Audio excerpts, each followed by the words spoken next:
Well, hello there and good day. Thank you for joining me. I am Frost PDP, and today we are talking about Crusader Kings 2.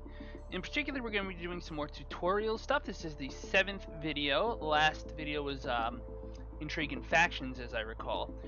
I haven't picked this save file up in a while, and truth be told, after Holy Fury comes out, it's going to be kind of useless. So I don't want to get too married to this character, but just as a refresher, we're Kaiser Heinrich IV of the Holy Roman Empire. That means we're the big gray blob. This is more for new players. If you're a veteran, you're probably going to understand most of what I'm doing is just habitual.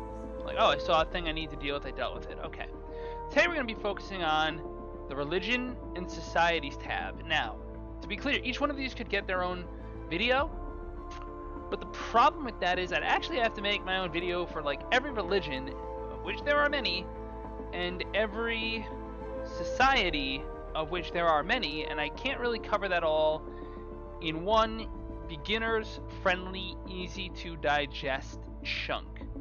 Societies is a maybe, but there's many societies being added for Holy Fury, so it's going to be a little inconsistent. Today is in fact September 16th. This will go up honestly when it goes up. If I feel like trying to do any video editing stuff here or not, I probably won't. I don't know how to put overlays in, or I would. So let's talk about the Religions tab. You get this sweet little music. You see there's, in fact, a pope. He is in a place called Rome, or Roma, as it were. So that's here, for those of you who don't know. He is, in fact, independent. He has no liege. He is the pope, for all intents and purposes. And depending on circumstances, you can, in fact, vassalize the pope.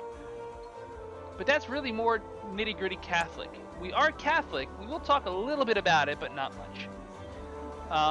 We are also Catholic, therefore we're going to talk about societies bound to Catholics, stuff you can get into, even stuff I haven't really tried because it's never been my thing. When I play, I tend to play for fun, right? So I'll play just goofy random stuff or challenging stuff, new mechanics. I won't necessarily explore everything because this game really has so much to explore. And some of these things aren't options if you're a certain kind of character, and since I did, I just released episode 276 of my Byzantine Empire campaign. That's how much I played the Byzantine Empire lately, so I'm still kind of going off of that. And then I'm playing some Eastern religion thing that I can't really even begin to understand because I'm just now doing okay in the campaign. So where should I begin? Well, we're going to begin at the Religion tab, which is F9. So you hit F9, boom, you're at the Religion tab. Societies is actually not bound to a number, at least default, because I think it starts getting into function keys reserved for Steam, like F9, F10, 11, 12, like 11 screenshot. And so what is going on here in this Religion tab? Well, first of all, you need to know what religion your character is. You are Catholic, which is Christian. It's got a moral authority. That's basically a number that goes from 100 to 0, and it's basically how united and strong is your religion. 100 being as united as possible, and anything over 100 just kind of being stored in excess, so if the modifier drops off, another one can pick up. And 0 means like, oh, your religion is in bad shape. Some things that are relevant to this, that consequences of a low moral authority are basically that you're going to see more revolts for various other religions. It's going to be harder to convert things, and other things can convert you easier. So if your moral authority is good, you're probably fine. If your moral authority is bad, you're probably going to need to start fighting some holy wars, or else they're going to come to you anyway. It's kind of how that goes. And the game tells you a little bit about this game mechanic and the religion and everything. Remember, real religions exist. Catholic is a real religion. Although the schism really hasn't happened yet officially, it's also kind of happening at the time of the start, which is 1066. You have to remember, Paradox games, in many cases, like EU4 and CK2, are based on real history. So these are real things that really do exist. I'm not just messing around when I say Catholic here. It's not just called that for no reason. It's very clearly based on real Catholicism. But that doesn't mean everything is consistent with today's Catholicism, because Catholicism back then was very different than it is today. Same with any religion, basically. They change over time. It's just kind of how that works. Alright, so it tells you that Catholicism was one of the oldest branches of Christianity and the one that has had the biggest impact on the history of Europe. That is debatable, but at the time that this game is set, it certainly is a good argument to make. I mean, it's that or Orthodox, right? One of the two. You can argue maybe Nicene Christianity held form, but that's going into when the world stopped making sense. And we want this to make sense. There's a formal head of the religion, the Bishop of Rome, the Pope. So that tells you the papacy is going to be a theocracy type of government. You can't play as a theocracy, so if you find out that you're the heir to the papacy, that's a red light, that your campaign could go very sideways very quickly. It gives you a few details of what these particular religions can do. So it says Catholic bishops may pay tax to the Pope rather than their secular liege. Catholic rulers can set up anti-popes, that's kind of important. You can excommunicate somebody, which is basically kick them out, make them look bad. Gives you CBs and stuff, but not necessarily good ones. The Pope can grant divorces. If you don't like your wife, you can divorce her. Get a better wife. The Pope can grant the invasion casus belli, which is basically like claims expansion. That's rare. I don't see that as a big thing these days. It might get reworked with Holy Fury though. The Pope can grant claims on titles. Okay, if you're friends with the Pope, you can get the Pope to give you a title. I don't find that ever to be worth pursuing unless you're a Catholic with really low fabrication score and really high relations with the Pope. It's a thing that you don't see every day. The Pope can call for a crusade. Crusades are a game mechanic, which again are going to be reworked with Holy Fury. I'm not going to get into that. Basically, it's just at this point, think of Crusades as a holy war for a kingdom title. You win, you get everything in that kingdom. Or at least everything in that kingdom controlled by the character that you're at war with. But there's competition within that war, so it's a little more complicated. It's kind of fun. I've done it. I don't think I've won it. Okay, so rulers can order adult unlanded courtiers to take vows. Basically like, hey, if somebody's an adult and they suck and you don't want them to inherit, you can kick them down to not inheriting status. And there's always a pope, landed or not. So that means the papacy is a titular title. Which means even if there's no pope, he will exist, and he can have vassals and stuff. It gets annoying, actually. My voice might be going out again. That's weird. It's kind of a thing. So, yeah. There's a lot of things I can do that I just haven't done. The Pope, again, he's independent, but what if I wanted to control the Pope? I mean, I'm an emperor. I can control king tier vassals. He's king tier. I could control him. Well, first of all, you'd have to not like him, which, okay, that's the thing. Second of all, you have to basically nominate a character to be what's called an anti-pope. Requires 500 prestige. And creating an anti-pope allows to excommunicate any character in our realm, basically like having your own pet pope, except it only counts within your realm. Bishops who like the anti-pope better than the pope will pay taxes to our pope. And it kills moral authority. Having anti-popes just destroys moral authority. It makes your religion very weak. Usually what you do, I've done this in my Lombardy campaign, is you pick a bishop you really like, you make him the anti-pope. You go and you take the papacy over, you kick the current pope out and put your guy in. And especially if he's already a vassal to you, he remains a vassal to you, so you run the papacy, kind of. Like, the pope pays you. But, let's say you're a king and you maybe want to indirectly take the papacy from somebody, you could do that. You can at least weaken Christianity if you might want to flip to Orthodox or something. You can do a lot of things by using anti-popes. In real life, anti-popes were a thing. I feel like I have to say this because people don't know. Most people do, but some people picking up this game, looking at it from the outside, are just going to be like, huh? What do you mean, the Pope? The anti-pope? What's that? There's only one Pope? Well, the Pope is a pentarch, sort of an Orthodox thing, old school Christianity, before the Great Schism. Now the Pope is just in charge of Rome. He's the guy in charge of Rome. He's supposed to be like the top religious authority. He's really good at faith. Anyway, anti-popes are basically people that everyone else calls the Pope. Or at least your people call the Pope. And he says he is just as good, if not better, than the other Pope. And the other Pope gets kicked out. Or they try to kick the other Pope out. Yes, wars have been fought over this in real life. It's kind of a thing. Keep in mind, we're playing a strategy game here based on real history. You have to process it, at least on some level, as about more than just numbers. Otherwise, you lose out on the full experience. So within a religion, there are societies you can join, which is the other tab I'm talking about today. As a Catholic, I have 5 societies that I can click to try to join. What do each of them do? There's an overview here that tells you. You click on it, it tells you. The Benedictine order is an old monastic community, meaning prayer and labor. It's basically what you might imagine a good priest to be. Hardworking, gives to the poor, etc. There's the Dominican order. They're able to listen to the confessions of any Christian, and they lead the Inquisition. They're charged with the mission to identify heretics. Now, there are going to be more religious orders popping up with Holy Fury, so keep that in mind. One is more about helping people, I guess, and learning and focusing on God. One is more about, like, seeking truth. They're kind of very similar, but they're a little different, too. They have different abilities. We'll talk about that in a bit. There's the Hermetic Society, which you need to have a learning skill of 10 to join. It's basically really, really smart people. Scientists, almost, at an age when science isn't really accepted. There's also a little mysticism involved.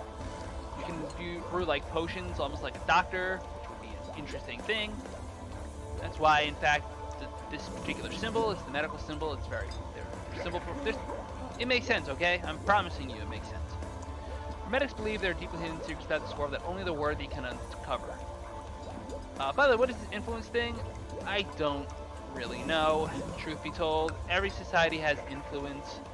They're all based on different stats, but the truth of the matter is, I don't know what that mechanic means. It's there, it's supposed to do something. I've never had an occasion by which to learn it, which means I've played a lot of hours in this game. Maybe your mileage may vary, maybe you know something I don't know, and if so, please leave it in the comments. I want to learn. I don't know what this means because I don't think it ever has done anything for me. It just means influence, and I guess more influence means more people and less threat of being exposed. But anyway, Hermetics are really good for long-term strategy. If you're going to have a dynasty of smart people, if you're playing a mega campaign, you're almost always going to be on Hermetic if you're trying to min-max. Because there's a lot of things you can create that last for multiple generations. So it's a way to just, over the long term, power game a bit. They might change that with Holy Fury because you have the bloodline system in that too, which is, oh god, min-maxing. Anyway, there's the Assassins, you might notice. They have a religious symbol more like Islam. They are followers of Allah and will do anything to further the advances of Shia Islam. So what this is based off of in real life, I'm not 100% sure. I'm pretty sure it existed in real life. It definitely has a resemblance to, like, the Assassins in Assassin's Creed. They kind of do asymmetrical warfare and stuff like that. I think you're allowed to try to join them. Oops, I dropped my mouse. Apologies for that, folks. That sort of thing just kind of happens in life. So, age is equal or greater than 16. Must be Shia, Muslim, or, you know, basically willing to hear out, like, hey, I might be a Christian assassin, but I'm still going to be an assassin. And what this does is it gives you access to murdery stuff. It doesn't even really tell you. Finally, Lucifer's Own. Those who serve the great adversary hide in our midst. They're basically Satanists. They have magical powers. They do evil things. They're also, like, really X-rated. I mean, like, Crusader Kings isn't exactly a G-rated game, right? Like, I think we can all agree it's not a game, really, that you want to see a 12-year-old playing. I'm a former teacher, and while I would recommend this on one level as a way of getting into history and being like, oh, so this is kind of what it might have felt like to be a noble person. Truth is, like, there's some really messed up stuff in this game. You wouldn't want to do that to a kid. Lots of sex, lots of murder. Grimdark is a thing in this game now. This is Grimdark. You have to be a sinner of some kind. And you go through a bunch of different contact scenarios because these two you can't necessarily get into just by clicking a button. If you want to join the Benedictines or the Dominicans, you can just click a button and join. If you want to be a Hermetic, as long as your learning is 10, you can click a button and you're probably going to join. But the Assassins and Lucifer's Own can turn you down, or you can decide, like, maybe this isn't for me. I can't tell you everything these societies do because I can't see them without joining them. And honestly, looking at keyboard commands probably should have happened before I started recording this, but I didn't think I would actually consider going there. You can experiment with this on your own. You can look through a guide, Secret 2 Wiki, anything like that. It's really available. this is just a real quick rundown of some stuff. First of all, the Benedictines. When you join, you become a Donatus. You get a little monthly piety, and you lose 15% fertility. Plus, you get a power, the Wisdom of Saint Benedict. Your wards have a chance to gain increased attribute points. So basically, it's, hey, if you know a Benedictine, you might want to educate somebody with them. That's a good thing. They'll learn to be good people. Moving up in rank requires in society currency. Using abilities spends currency. It's kind of one of those things. Oblatus gets a better stewardship. You can become celibate, which, like, why would you want to do that? I think the only reason you do that is if you wind up taking a vow of celibacy that you don't want to have anymore. You take the second power, you can renounce that vow. That might be a way to do this. Give spiritual guidance. You can basically make somebody feel good, try to make them not have a vice. Might be a way to strengthen a weak vassal that needs strengthening, or to remove a threat. Maybe somebody's wroth and they hate you, but you can talk them out of it. As you move up the ranks of a society, you get more stuff like the temple build cost modifier. Well, that's actually kind of cool. I mean, temples aren't the greatest holding in the world, but you cut their cost by... Well, actually, that might be very, very little. That might be more for NPCs that move up. You know, theocracies move up in this order, and then they can build things for cheaper. That might be a thing. I'm not sure what that does, because I'm not in it. I feel like the Benedictine and Dominican orders are mostly NPC categories anyway. You're just not going to be in them. Hermetics, Assassins, and Lucifer's Own, yeah, there's stuff you can do there. The Dominican order does piety, and learning, and even more learning. But it's a similar thing, right? You get the Wisdom of Saint Dominic. Your wards have, it's literally the same power. It's just the different saint. So, yeah, go figure. I mean, this is actually very mirrored. Invite Ascetic is basically like a free Invite Holy Man. Yeah, Teach Virtue. It's actually the same. I did not know that. Conversion. Or you can get power Benedictine Diligence. You can basically get the Diligent trait. I mean, it's good for acquiring traits, but you want to dump it soon after. The Hermetics are where it's at, in my opinion. If you're playing a mega campaign, again, I can't stress this enough, you're going to want to be a Hermetic. Neophyte is basically you can just try to paper to build up currency. The younger you can join, the better. It's okay even to take the learning focus, or scholarship focus. Take the scholarship focus for +3. So if you're at 7 learning, that puts you to 10. Because a lot of times, especially if you have a low intelligence character followed by a line of Hermetics, they've written books. Hermetics write an extra type of book.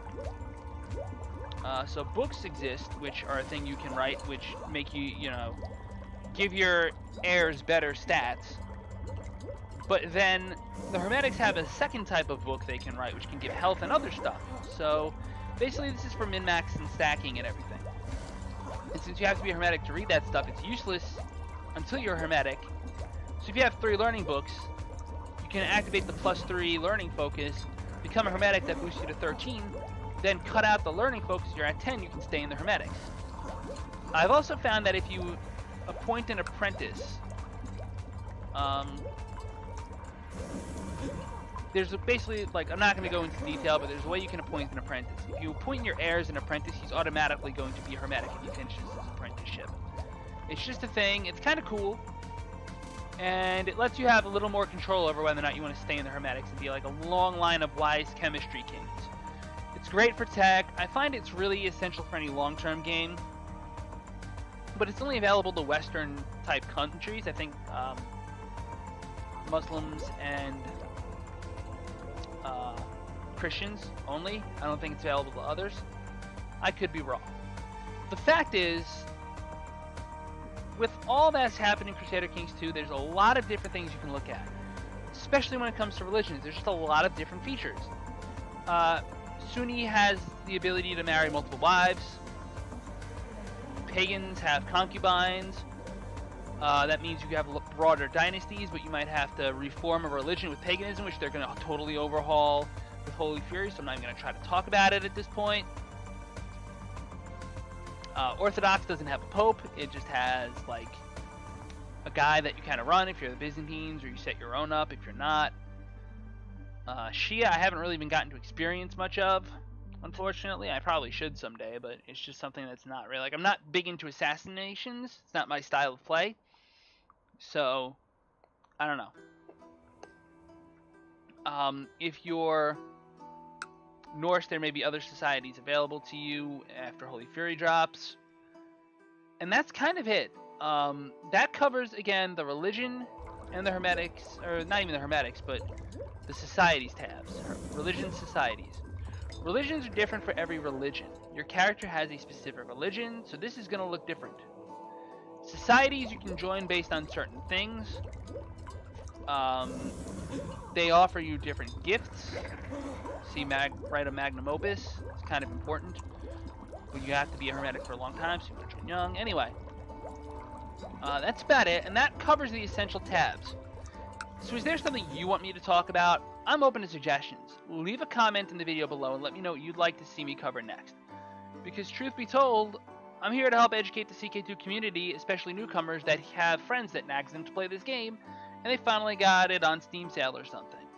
It's kind of how this works, right? I want to thank you all so much for joining me. If you enjoyed this episode, please hit the like and subscribe buttons. It really does help this channel grow. It lets me know that you're watching these, so I'm going to make more of them. And when I see people engaging with my content, I really truly do feel good. Like, I'm not in this for money, obviously. I have like 300 subscribers at the time I publish this.